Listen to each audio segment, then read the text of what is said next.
Ayan po guys, magbabalat po tayo ng bawang. Ayan. Babalatan natin po to lahat guys. Dahil gagawa tayo po ng pickled garlic. Ayan. Ayan po guys. Ayan yung gagawin po nating pickled garlic. Ayan. Binalatan na po natin yan guys. Tapos tinanggal po natin yung dito niya. Ayan. Ayan. Ilang pirasong ganito guys. Mga ano siguro, 10 ganito. Ang ginawa. Binalatan po natin. Ayan siya. Ayan. Malinis na yan guys. Tapos eto. Lalagay natin sa jar na maliit. Ayan.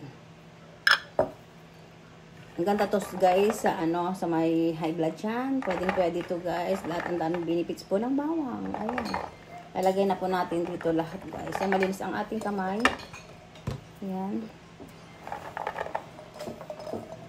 May nagawa na po akong ganito guys. Pakita ko sa iyo mama pagkatapos po nito.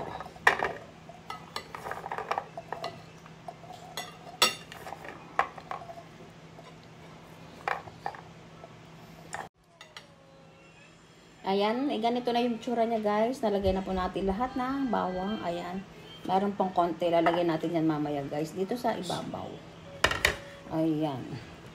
Tapos buhusan po natin siya ng honey. Ayan. Purong ano na. Ilalagay natin dyan guys.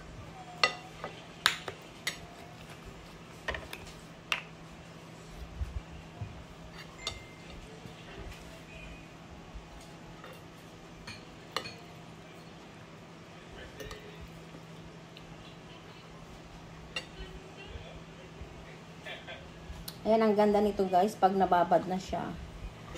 Kapag kakain pa kayo guys, kain kayo ng mga 3 pirasong ganito. Ayan. So, lalagay po natin yung tira sayang guys. Ayan. Ayan, ganyan lang po yan guys. Ayan, ganito yung tsura niya guys. Magtatagal po to guys, kahit ilang taon, isang taon ganan.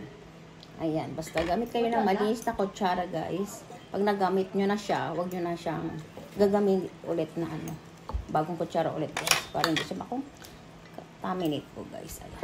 Ito po yung nagawa ko na guys. Ayan. Ayan, malapit na siyang maubos. Ang sarap nito guys. Lalo na pag kumakain kayo. Ayan, malinis to guys. Kuha tayo ng isa. Ayan, malutong nito guys. Ang crunchy niya. Wait lang. Hindi natin makuha. Ayan.